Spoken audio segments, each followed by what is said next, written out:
હવે વાત સ્થાનિક સ્વરાજ્યની ચૂંટણીમાં જનતાના મિજાજની। અમરેલી જિલ્લાનું લાઠી શહેર કે જ્યાં નગરપાલિકાની ચૂંટણી યોજાવાની છે। નગરપાલિકા લાઠીમાં 16,000 ઉપરાંત મતદારો છે। 6 વોર્ડની કુલ 24 સીટ છે। ગત વર્ષની વાત કરીએ તો 21 સીટ ભાજપને ફાળે હતી અને 4 કોંગ્રેસના ફાળે ગઈ હતી। નગરપાલિકા ક્ષેત્રમાં મોટાભાગના વિકાસના કામો થયા હોવાનું નાગરિકો દ્વારા જણાવવામાં આવ્યું છે। સૌથી મોટો અને માથાના દુખાવા સમાન પ્રશ્ન જો કોઈ હોય તો તે ગટરનો પ્રશ્ન છે। ત્યારે આગામી નવી બોડી આ પ્રશ્ન ઉકેલશે તેવી પ્રવૃત્તિ નાગરિકો દ્વારા વિશ્વાસ અને વાત વ્યક્ત કરવામાં આવી હતી।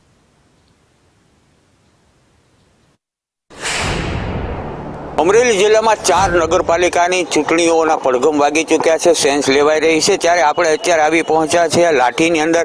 લાઠી શહેરના પ્રબુદ્ધ નાગરિકો સાથે આપણે વાત કરવાનો પ્રયાસ કરીશું। તો સૌથી પહેલાં હું આપની પાસે આવીશ કે લાઠીના કેટલા વોર્ડ છે અને કેવી ગત ટર્મમાં કોની સરકાર હતી? આપણે લાઠીમાં 16,339 મત છે, 6 વોર્ડ છે, 24 સીટ છે, એમાં 12 મહિલાઓ અને 12 પુરુષો। અને ગઈ ટર્મમાં ભાજપની સરકાર હતી અને 21 સીટ ભાજપની હતી અને 3 કોંગ્રેસની હતી। બધા યોગ્ય કામ ઘણા ખરા કરી નાખ્યા છે।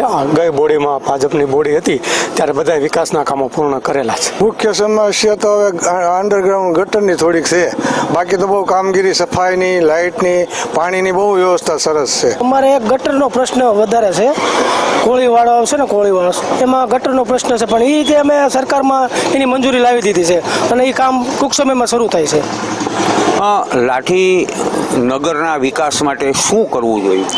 લાઠીના વિકાસ માટે તો અત્યારે બધું સારું જ છે, કારણ કે ટાંકો છે, રોડ રસ્તા છે, એ બધા વ્યવસ્થિત છે। 24 ભાજપની બોડી આવશે એવી અમારી અપેક્ષા છે। કાંઈ થોડા ઘણા કામ બાકી છે એ પૂર્ણ કરે એવી અપેક્ષા। ત્યારે તો ભાજપની બોડી પ્રમાણે બધું વ્યવસ્થિત જ કામ ચાલે છે, કોઈ કામમાં કોઈ ખોટ ખાપ મને દેખાતી નથી। અને હજી નવી બોડી આવશે ને પણ એ પણ આ લોકોને જૂની બોડીને અનુલક્ષીને વ્યવસ્થિત કામ કરશે, અમને પૂરી આશા છે। તો આ હતા લાઠીના પ્રબુદ્ધ નાગરિકો અને ખાસ કરીને લાઠીનો વિકાસ ખૂબ સારો થયો છે તેવું તેમનું કહેવાનું છે। હવે નવી બોડી આવ્યા પછી નવા કામો શરૂ થશે। સૂર્યકાંત ચૌહાણ, સંદેશ ન્યૂઝ, અમરેલી।